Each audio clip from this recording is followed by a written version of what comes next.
Hermanos, como introducción me gustaría hablar un poco en qué punto estamos nosotros de Apocalipsis. La semana pasada el pastor Luis nos explicó capítulos 8 y capítulo 9, donde se hablaba del séptimo sello y 6 trompetas, ¿sí lo recuerdan?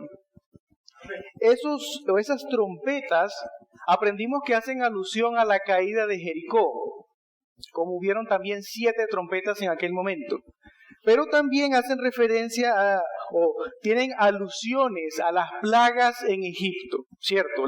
Las plagas que se describen en Egipto cuando el pueblo de Dios iba a salir son las mismas o son las mismas consecuencias que vemos en estas trompetas que el Cristo está abriendo, son los mismos sellos, ¿recuerdan? Hay una relación entre los sellos y las trompetas. Ocurren en el mismo tiempo. ¿Cuál tiempo? Desde la primera hasta la segunda venida de Cristo. Ahí estamos.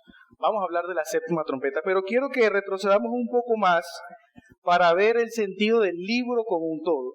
Estamos en Apocalipsis capítulo 11 esta mañana, pero recordemos, ¿cómo inicia el libro? El libro inicia hablando de Jesucristo como Dios Todopoderoso, como sapientísimo, como juez de toda la tierra. Juan, inspirado por el Espíritu Santo, utiliza todos estos títulos y estas descripciones de Jesús para resaltar su divinidad. Capítulo 1. Capítulos 2 y capítulo 3, que nos enseñan los mensajes a las 7 iglesias de Asia Menor, que son la audiencia principal de Juan. Juan no escribió al vacío, Juan estaba escribiendo a estas 7 iglesias de Asia Menor. Pero esos títulos del capítulo 1 le dan sentido a los mensajes a las iglesias. Ellas deben ver que Jesús no solamente es Dios, sino que es cercano a ellas.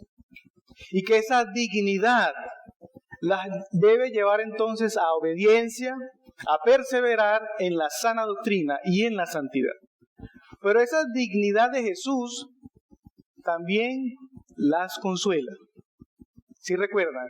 Hay promesas, hay sendas promesas de Jesús para las iglesias que están en medio del sufrimiento. Miren cómo todo va teniendo sentido.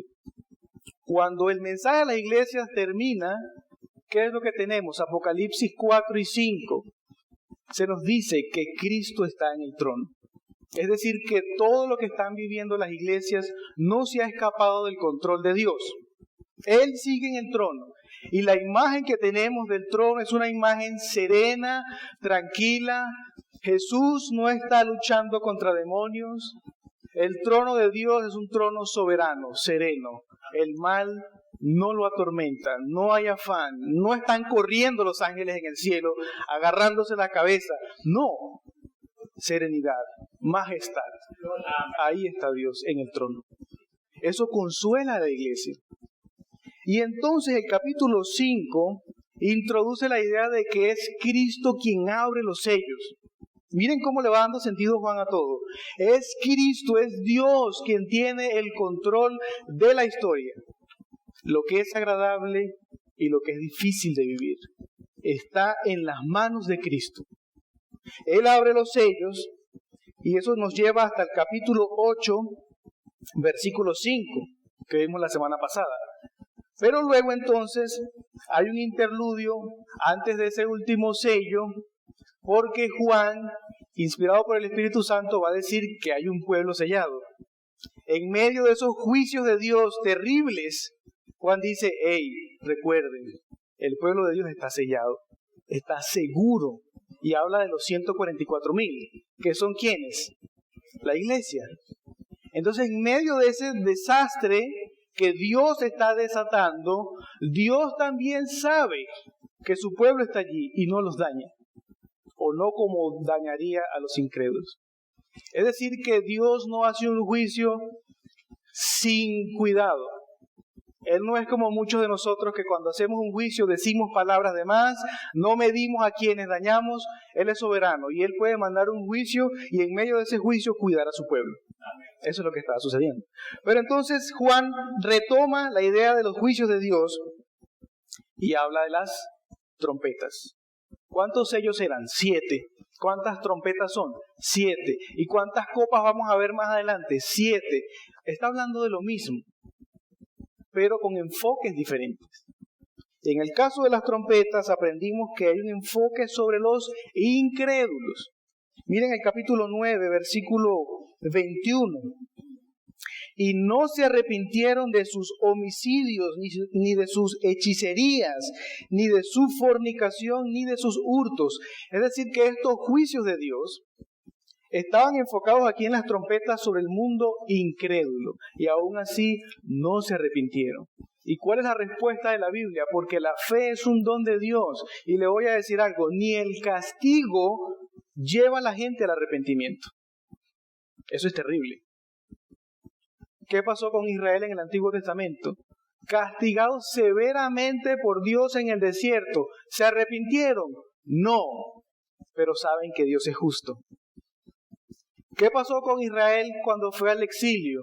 Un castigo durísimo. Volvieron a esclavitud, hambre, sequía, todos los males que usted pueda imaginar. ¿Se arrepintieron? No, cuando volvieron, los hombres buscaron mujeres extranjeras para casarse con ellas. Así que vamos teniendo el sentido de lo que la Biblia enseña. Ni siquiera el castigo de Dios va a obrar un arrepentimiento necesario absolutamente en todos los incrédulos. Porque la fe es un don de Dios. Hay que humillarse delante de Él. A algunos el castigo les sirve, a otros no. En todo caso, la fe es un don de Dios. Con eso entonces llegamos a la séptima trompeta. Pero, así como hay un paralelo con los sellos, antes de la séptima trompeta que trae el juicio final, Juan toma un interludio para hablar de la protección del pueblo de Dios. ¿Recuerdan con los sellos? 144,000 sellados, antes del último sello. Ahora, antes de la última trompeta, hay un espacio para decir, el pueblo de Dios está protegido en medio de estas plagas, tal como sucedió en Egipto.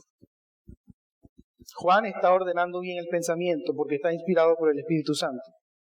Entonces, antes de la séptima trompeta necesitamos ver el capítulo 10 y el capítulo 11 hasta el versículo 14, que nos van a hablar en primer lugar de ese llamado profético de Juan. Luego vamos a ver la protección del pueblo de Dios y vamos a finalizar con la séptima trompeta. Entonces, vamos a iniciar con esa encomienda profética que tiene Juan en el capítulo 10, versículos del 1 al 11. Voy a leer para ustedes, voy a hacer un poco rápido. Vi descender del cielo a otro ángel fuerte, envuelto en una nube. Preste atención a la descripción del ángel. Con el arco iris sobre su cabeza, y su rostro era como el sol, y sus pies como columnas de fuego. Tenía en su mano un librito abierto, y puso su pie derecho sobre el mar, y el izquierdo sobre la tierra, y clamó a gran voz, como ruge un león, palabra clave. Y cuando hubo clamado, 7 truenos emitieron sus voces. Cuando los 7 truenos hubieron emitido sus voces, yo iba a escribir, pero oí una voz del cielo que me decía, sella las cosas que los 7 truenos han dicho y no las escribas. Y el ángel que vi en pie sobre el mar y sobre la tierra, levantó su mano al cielo y juró por el que vive por los siglos de los siglos, que creó el cielo y las cosas que están en él, y la tierra y las cosas que están en ella, y el mar y las cosas que están en él, que el tiempo no sería más, sino que en los días de la voz del séptimo ángel, cuando él comience a tocar la séptima trompeta, el misterio de Dios se consumará, como él lo anunció a sus siervos los profetas. La voz que oí del cielo habló otra vez conmigo y dijo, ve y toma el librito que está abierto en la mano del ángel que está en pie sobre el mar y sobre la tierra. Y fui al ángel diciéndole que me diese el librito, y él me dijo, toma y cómelo. Y te amargará el vientre, pero en tu boca será dulce como la miel. Entonces tomé el librito de la mano del ángel y lo comí, y era dulce en mi boca como la miel, pero Cuando lo hube comido, amargó mi vientre. Y él me dijo, es necesario que profetices otra vez sobre muchos pueblos, naciones, lenguas y reyes. Como ustedes se dieron cuenta, Juan está recibiendo una visión de un ángel, pero ese ángel que él ve tiene cualidades que son divinas. Hay descripciones de ese ángel que solamente se aplican a Dios. Y eso quiere decir que ese ángel o viene en nombre de Cristo o es Cristo mismo. Miren la descripción que él da. Dice en primer lugar que estaba envuelto en una nube, versículo 1. Nosotros sabemos del Antiguo Testamento que Dios se aparecía por medio de nubes, ¿se recuerdan? Camino a la tierra prometida, Dios se manifestaba a través de una nube, ¿cierto? Pero también cuando venía la presencia especial de Dios, o lo que conocemos como la gloria de Dios en el tabernáculo, ¿qué sucedía? Se llenaba de humo o de una nube que cubría el tabernáculo. Lo mismo con el templo. Cuando Salomón dedica el templo, él ora al Señor y la respuesta positiva es, sí, mi presencia especial estará allí. Y una muestra de eso, ¿qué fue? El templo se llenó de una nube y la gente no podía entrar. Pero además de eso, Daniel capítulo 7, versículo 13, que es una visión especial del Hijo del Hombre, dice que el Hijo del Hombre vendrá en una nube. Y en Apocalipsis capítulo 1, versículo 7, se dice también que Cristo viene en una nube, o vendrá en una nube.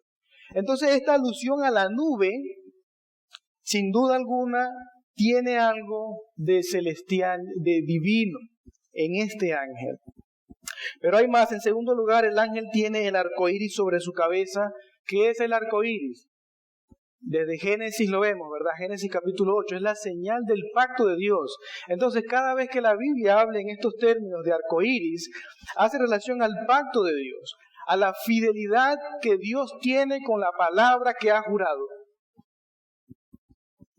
Eso es lo que está evocando esta imagen. Y en Apocalipsis capítulo 4, versículo 3, se habla de que este arco iris está en Cristo. Y también en Ezequiel capítulo 1, versículo 26 al 28, que es otra teofanía que ve Ezequiel. Recuerdan, él ve allá en el río Quebar, ve la gloria de Dios dentro de esas imágenes extrañas de unas ruedas, de unas cosas. Él ve a uno sentado como el Hijo del Hombre y ve que tiene el arco iris también, porque hace señal a la fidelidad de Dios.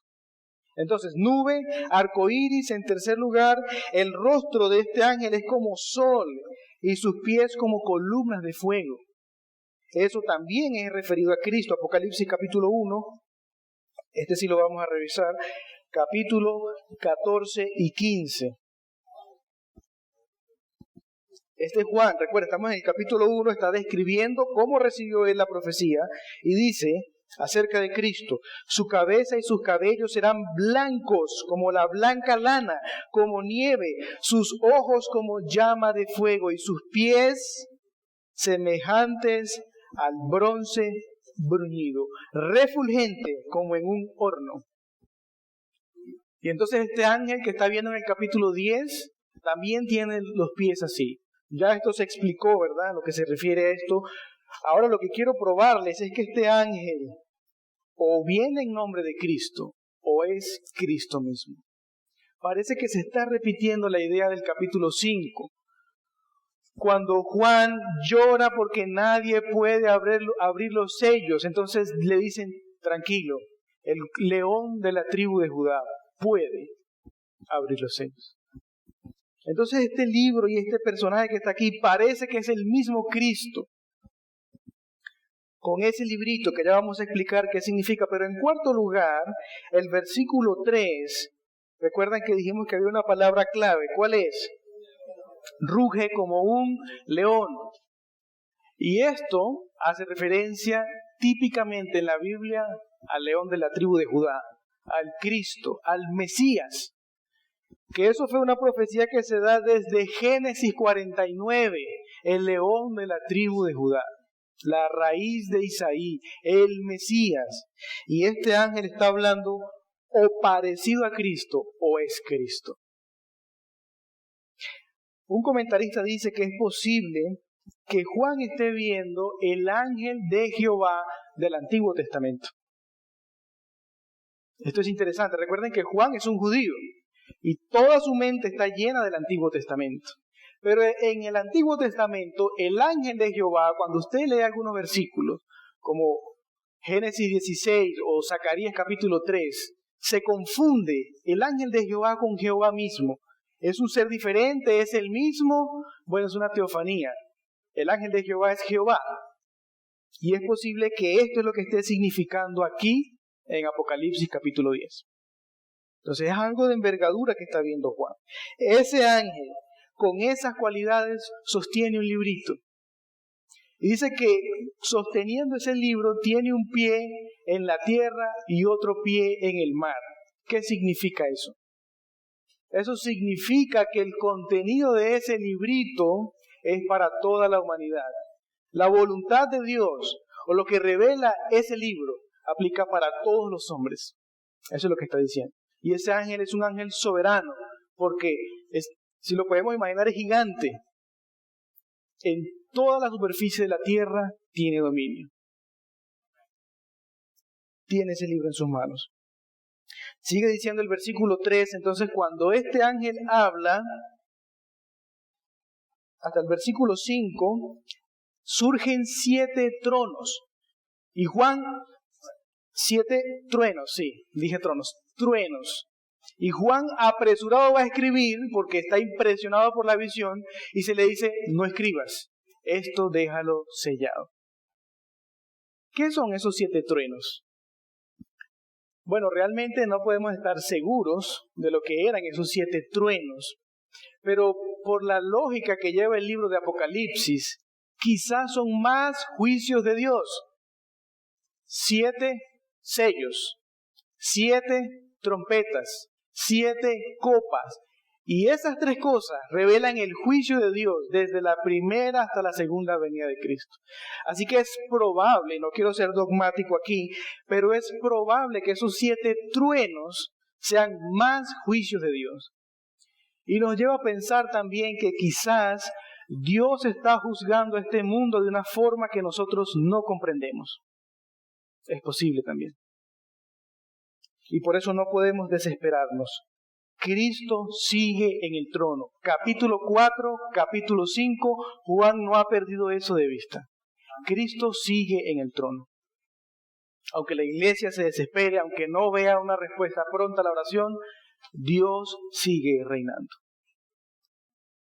Pero entonces después de esto se nos dice que este ángel jura y dice, ya no más. Las oraciones de esos santos en el capítulo 6, ¿hasta cuándo, Señor? Bueno, este ángel se para con esa firmeza, levanta su mano y dice, ya no más, viene el fin del mundo. Esa es la imagen que está trayendo. Pero eso tiene sentido con Daniel. Daniel capítulo 12, vamos allá, versículos 7 al 9.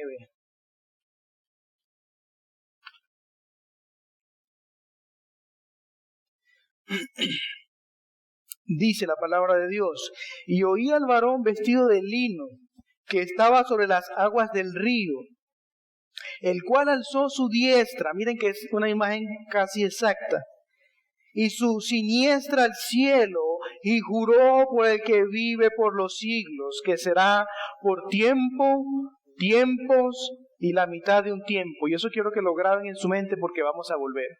Tiempo, tiempos y la mitad de un tiempo. Y cuando se acabe la dispersión del poder del pueblo santo, todas las cosas serán cumplidas. Y yo oí, mas no entendí. Miren, esto es difícil. Incluso para Daniel era difícil. Y dije, Señor mío, ¿cuál será el fin de estas cosas? Él respondió, anda Daniel, pues estas palabras están cerradas y selladas hasta el tiempo del fin. Y ¿saben qué? Se nos abre el significado en el libro de Apocalipsis. Porque Apocalipsis no significa cubrir, significa descubrir, significa revelar. Qué misericordioso es Dios, ¿no? En vez de cubrir el significado lo revela y el ángel dice, ahora es. ahora es. Lo que Daniel escribió es ahora, dice el ángel. Y eso es bueno, y eso trae consolación. Recuerden que las iglesias de Asia Menor están sufriendo. Y este ángel dice, ya, viene el tiempo. Ya es. ¿Se dan cuenta? Esto es muy hermoso. Así que lo que Juan está viendo, vamos otra vez a Apocalipsis, quedé en Daniel. Lo que Juan está viendo entonces podemos decir que es, o que se refiere a los últimos tiempos. Volvemos, esto por eso es que hay que repetir mucho. ¿Cuáles son los últimos tiempos? ¿Cuáles son los postreros días? Los días que se viven desde la primera hasta la segunda venida de Cristo. Y entonces nos decimos, ¿qué revela ese libro? Bueno, el resto de versículos nos ayuda para entender que el librito que tiene este ángel en la mano simplemente significa el Evangelio de Cristo. Y el Evangelio de Cristo que se predica en esa etapa de la historia. Es el Evangelio de Cristo. Vamos a Primera de Pedro. En Primera de Pedro capítulo 1, versículos 10 al 12, se nos dice que Dios reveló a sus profetas. ¿Qué fue lo que les reveló? ¿Algo diferente a su plan? No. Les reveló el Evangelio. Primera de Pedro capítulo 1 versículos 10 al 12. Los profetas que profetizaron de la gracia destinada a vosotros inquirieron y diligentemente indagaron acerca de esta salvación, escudriñando qué persona y qué tiempo indicaba el Espíritu de Cristo que estaba en ellos. Estaban indagando en las profecías mesiánicas, el cual anunciaba, esa palabra anuncio es importante, conlleva el Evangelio, anunciaba de antemano los sufrimientos de Cristo y las glorias que vendrían tras ellos. A esto se les reveló que no para sí mismos, sino para nosotros, administraban las cosas que ahora os son anunciadas por los que os han predicado que el Evangelio por el Espíritu Santo enviado del cielo, cosas en las cuales anhelan mirar los ángeles. Entonces, ese ángel está sosteniendo ese Evangelio, el mensaje de Dios para todo el mundo. ¿Recuerdan? Pie derecho, pie izquierdo, mar, tierra, es el Evangelio. Y también, como Juan dice que este mensaje, cuando él se le manda a comer, es amargo, pero es dulce, los más entendidos logran interpretar que esto amargo, ¿qué es? Los juicios de Dios. Y lo dulce que es, la esperanza que Dios da en medio de los juicios, esperanza en Cristo. Ese es el Evangelio. Es amargo porque trae juicio, pero es dulce porque hay esperanza en Cristo. Y ese mensaje es para todo el mundo. Indudablemente pensamos en las aplicaciones para nosotros. Hermano, hermana, cuando usted predica el Evangelio, ¿cómo predica el Evangelio? ¿Solamente lo dulce? ¿O solamente lo amargo? También está igual de mal. Porque el Evangelio sí incluye los juicios de Dios. Pero siempre, hermano, y usted va a ver, lea Isaías, Jeremías, Ezequiel, son juicios horribles. Pero en esos 3 libros que tienen juicios horribles, están las esperanzas más gloriosas del Evangelio. Isaías 53, por ejemplo, está en medio de unos juicios terribles. El nuevo pacto, ¿dónde se da? Jeremías, Ezequiel, ¿se da cuenta? En medio de los juicios hay esperanza. Y esa es la predicación evangélica. En medio de los juicios de Dios hay esperanza. Y el tiempo de arrepentirse es cuando, hoy, antes que llegue el final, antes que llegue el último sello, antes que llegue la última trompeta, la última copa de la ira de Dios. Hoy es el tiempo de arrepentirse. Ese es el mensaje evangélico. Pero miren, interesante que para Juan, así como otros profetas, como Ezequiel, por ejemplo, se le manda a comer de este libro. ¿Qué significa? Significa que él debe primero digerir, creer, aceptar este mensaje. antes de proclamarlo a otros.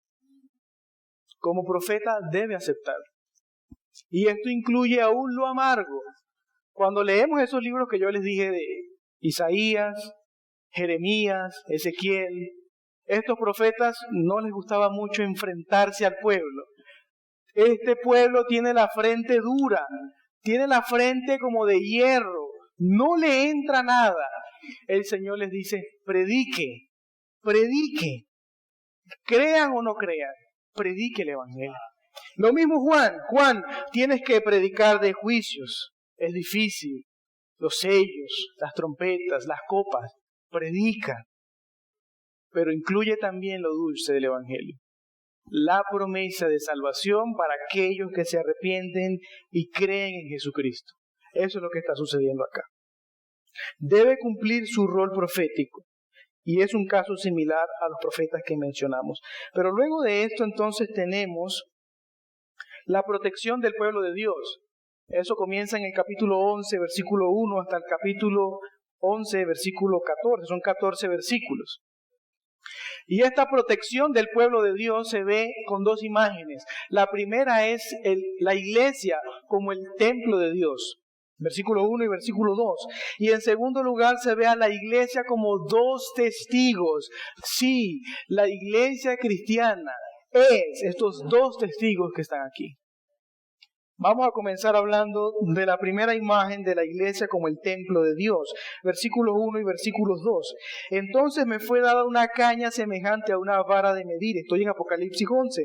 Vea su Biblia. Y me dijo, levántate y mira el templo de Dios y el altar y a los que adoran en él. Pero el patio que está fuera del templo, déjalo aparte, no lo midas. Porque ha sido entregado a los gentiles y ellos hollarán la santa ciudad, la ciudad santa, 42 meses. Esto es, Juan cuando escribe esto está pensando en Ezequiel 40 hasta el 48, esa medición que se da allá del pueblo de Dios. Usted puede ver allá y va a ver la precisión con la que Dios le dice que mida. Y eso es importante, porque el hecho de medir significa protección. 144,000 sellados, protegidos. Y el pueblo de Dios medido, protegido por Dios. Es la presencia especial de Dios en medio de su pueblo. Y una vez más, los juicios de Dios no son como los nuestros, que derriba todo lo que se encuentra en su camino. No. Dios tiene una precisión divina aquí. En medio de sus juicios, Él sabe quién es su pueblo en la tierra. Los tiene medidos para que no sufran como incrédulos. ¿No le parece que eso es consolador? El Señor lo conoce a usted. Gloria a Dios. Voy a demostrarles que esto que tenemos en Apocalipsis 11, 1 y 2 es la iglesia de Dios. No es el pueblo judío al final, no es un templo que se va a hacer en el final de los tiempos, es la iglesia de Dios, somos usted y yo, los creyentes de todos los tiempos. Eso es lo que somos. Razón número 1, en el Nuevo Testamento se tratan a los creyentes como el pueblo de Dios, como el templo de Dios, Primera de Corintios 6, 19 al 20, Primera de Pedro 2, 4 al 5, piedras vivas, se dice allí, ¿no? Mateo 18, 20, la promesa de Jesús, donde dice, donde estén 2 o 3 congregados en mi nombre, allí estaré yo. Todos estos textos hacen referencia a que el pueblo de Dios es el templo de Dios. Y también Efesios capítulo 2, versículos 19 al 22, este sí lo vamos a leer. Vayan conmigo, Efesios capítulo 2.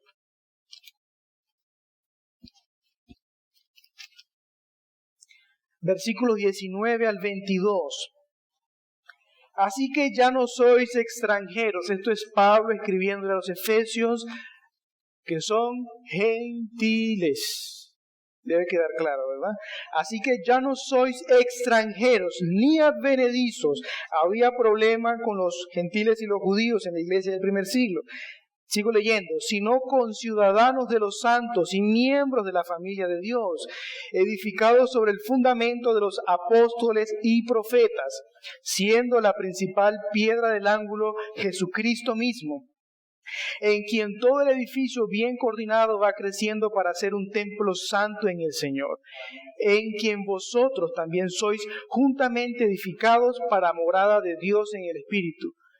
Es claro el texto. La iglesia es el templo de Dios. Razón número 2. Un nuevo templo niega la perfección de la obra de Cristo. Hebreos, todo el libro de Hebreos, la carta a los Hebreos. El sacrificio de Cristo es perfecto. Nos hace limpios una vez y para siempre. El sacerdocio de Cristo es perfecto porque Él nunca más va a morir. No necesitamos otro intercesor. Y por lo tanto, querer que en el futuro haya un templo es desvirtuar la obra de Cristo. Eso es verdad, hermanos. Y es muy lamentable porque tenemos hermanos que son verdaderos hermanos, pero piensan esto. Y esto es una afrenta contra el Evangelio. No puede haber otro templo, hermanos. Ya tenemos el sacerdote perfecto. Amén. Razón número 3, Apocalipsis 11. Estoy dando razones por las cuales la iglesia es el templo. Apocalipsis 11:8, que lo vamos a leer más adelante, desvirtúa la Jerusalén terrenal, la llama como Sodoma y Egipto, y eso no es nada bueno. Esas ciudades o esa ciudad y ese país en el Antiguo Testamento representan el mal, lo que Dios desprecia. Pero dice que Cristo murió aquí. ¿Y dónde murió Cristo? En Jerusalén, que sería el lugar más precioso para el templo, ¿no? Pero Dios dice que Él no ama a la Jerusalén terrenal. Y eso es importante. Razón número 4, el mismo libro de Apocalipsis dice que en la nueva creación no habrá templo. Capítulo 21, versículo 22. Esto es claro y es muy contundente. Y no vi en ella templo, está hablando de la nueva Jerusalén, que les anticipo, lo que Juan está viendo aquí es la iglesia, que es la esposa del Cordero. Versículo 22, y no vi en ella templo, porque el Señor Dios Todopoderoso es el templo de ella y el Cordero. Cristo es el último templo especial de Dios. Si lo podemos ver en ese sentido de la presencia de Dios física, es Cristo. Y el Verbo se hizo carne, dice Juan 1, se hizo tabernáculo con nosotros. Esa gloria que velaba el lugar santísimo ahora solamente es velada por piel, por carne humana, para no ver la divinidad en su esencia. Eso es lo que la Biblia enseña. Cristo es el templo, pero también la iglesia es el templo porque cuando se reúnen los escogidos de Dios, el pueblo de Dios, los sellados por Dios, ahí habita Dios en medio de ellos. Y eso los hace que sean un templo. El último templo. ¿Se dan cuenta? Tiene mayor sentido. Vamos a avanzar. También tenemos entonces, dijimos que hay 2 imágenes para la protección del pueblo de Dios. La segunda imagen es que la iglesia es como 2 testigos. Esto está desde el versículo 3 hasta el versículo 14. No lo voy a leer, pero queda de tarea para la tarde, para el Día del Señor, para que lean la palabra en el Día del Señor en la tarde. Pueden leer capítulo 11, versículo 3 al 14. Tiene la imagen de 2 testigos. Esos testigos tienen una habilidad sobrenatural, ya usted lo va a leer. Tienen poder para plagas, también para detener la lluvia. Entonces, el mundo los aborrece, les hace daño al mundo. Estos 2 testigos son insoportables. Andan predicando el Evangelio, son insoportables. Los matan, duran 3 días y medio muertos, pero resucitan. Y entonces viene el juicio de Dios. Estos testigos no son Moisés y Elías, es la iglesia de Dios. Y les voy a demostrar por qué son la iglesia. La imagen viene de Zacarías capítulo 4. Estos 2 candeleros. Zacarías capítulo 4 menciona, voy a hacer un retroceso. Zacarías 4 menciona que Dios quiere animar a Zorobabel. El contexto es el regreso del exilio babilónico.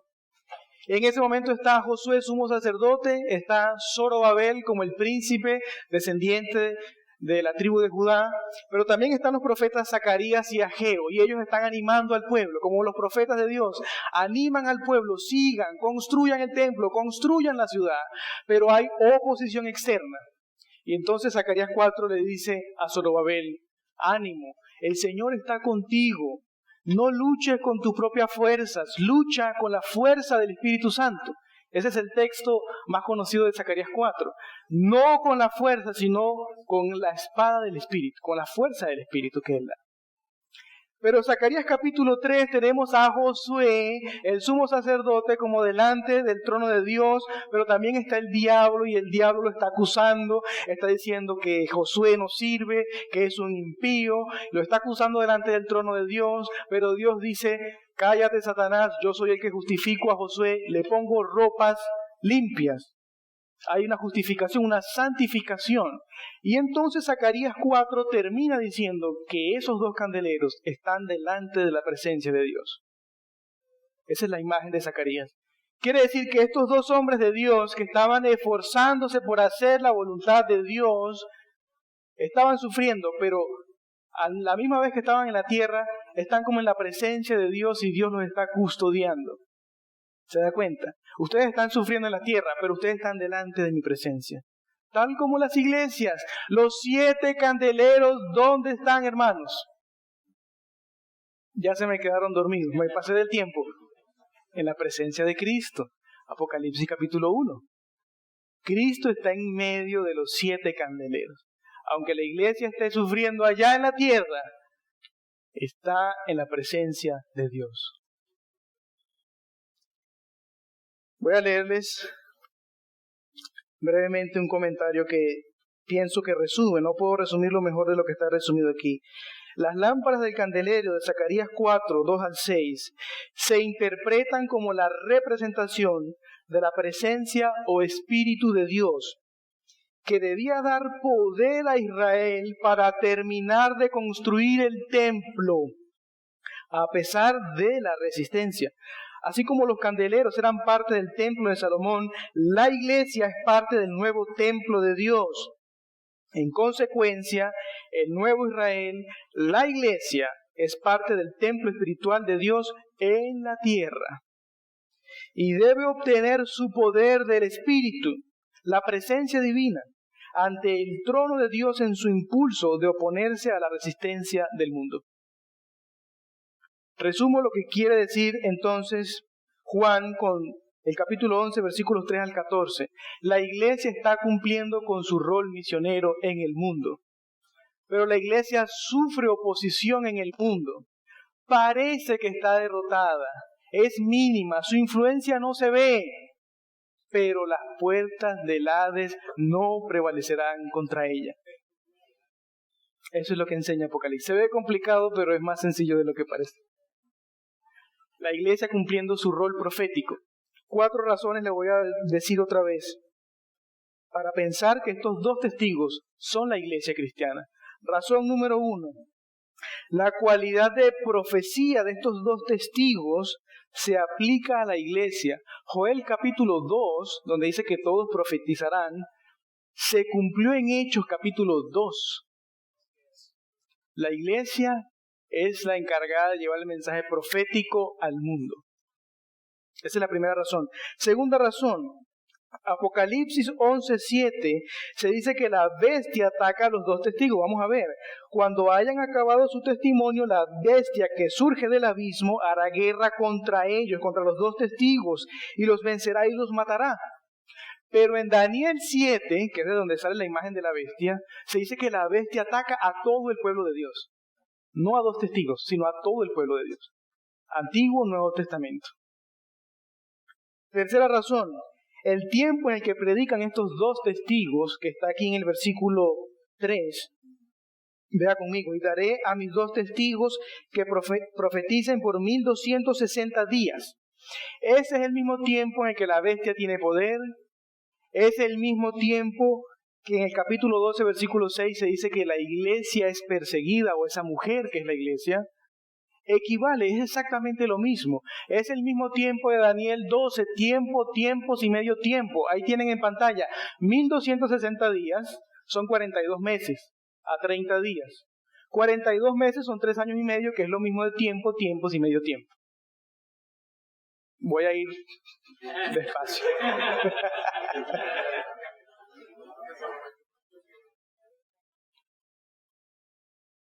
Los dos testigos son la iglesia. Están profetizando desde la primera hasta la segunda venida de Cristo. Lea en su casa Daniel 7, Daniel 12, Apocalipsis 12:6, podemos leerlo. Y la mujer huyó al desierto. Esta mujer es la iglesia, ya lo vamos a ver Dios mediante el domingo que viene. Donde tiene lugar preparado por Dios para que allí la sustenten por 1260 días. Son los mismos 1260 días de los dos testigos. Razón número 4. En el libro de Apocalipsis, la iglesia cristiana se trata como testigo de Dios. Testigos de Cristo. Hay muchos versículos. Si está anotando, puede anotar capítulo 6, versículo 9, capítulo 12, versículo 11 y capítulo 19, versículo 10. Es la iglesia la que es testigo de Cristo en la tierra. Y no solamente dos personas o dos futuros profetas que no van a venir, es la iglesia cristiana. Entonces la enseñanza, vamos a resumir esto, la enseñanza de Apocalipsis 11, 3 al 14 es que la iglesia está cumpliendo con su rol misionero en la tierra. Y aunque parezca que no tiene mucha influencia, que no tiene mucho poder, que el mundo la vence, finalmente Dios le va a dar la victoria a la iglesia. Eso es lo que está enseñando en términos sencillos. ¿Cómo finaliza entonces este apartado, esta sección de Apocalipsis con la séptima trompeta, que fue el texto que leímos al principio, versículos 15 al 19? Con la séptima trompeta viene el fin. Así como con el séptimo sello vino el fin, con la séptima trompeta viene el fin. Voy a resumir. Se aprecia el reino eterno de Cristo. No es que Cristo no sea el rey, Él es el rey de toda la tierra, pero ahora va a reinar en carne y hueso, que es la diferencia. Puede notarlo. El Hijo de Dios, como segunda persona de la Trinidad, siempre ha sido el rey. Pero con la séptima trompeta va a reinar de manera visible toda la tierra. Y ahí es donde Filipenses 2 cobra un sentido visible, todos reconociendo el reinado de Cristo, pero de Cristo viéndolo a un ser humano, hermano, que tiene su estatura, que tiene la mía, que tiene piel, ojos, que lo va a poder tocar. Cristo como hombre es el rey. Y la séptima trompeta lo que trae es esa imagen de que Él va a gobernar toda la tierra, como hombre, Dios encarnado. Estos ancianos que nos conectan con el capítulo 4 y 5 lo adoran porque Él es Dios sobre todas las cosas, como dice Romanos 9:5, lo adoran por sus juicios justos, lo adoran porque Él trae la reivindicación del pueblo de Dios. Tantas oraciones, ¿hasta cuándo, Señor, justo y verdadero? Bueno, la séptima trompeta trae la justicia de Dios. Y ya el pueblo de Dios que tanto sufrió va a recibir galardones, va a recibir recompensas después de tanto sufrimiento. Y finaliza, versículo 19, hablando del arca, que nos vuelve a recordar que el contexto es la caída de Jericó. Y que está hablando del juicio final. Todas las secciones que finalizan o que hablan del juicio final tienen estas palabras: relámpagos, voces, truenos, un terremoto y grande granizo. Dios sigue en su trono.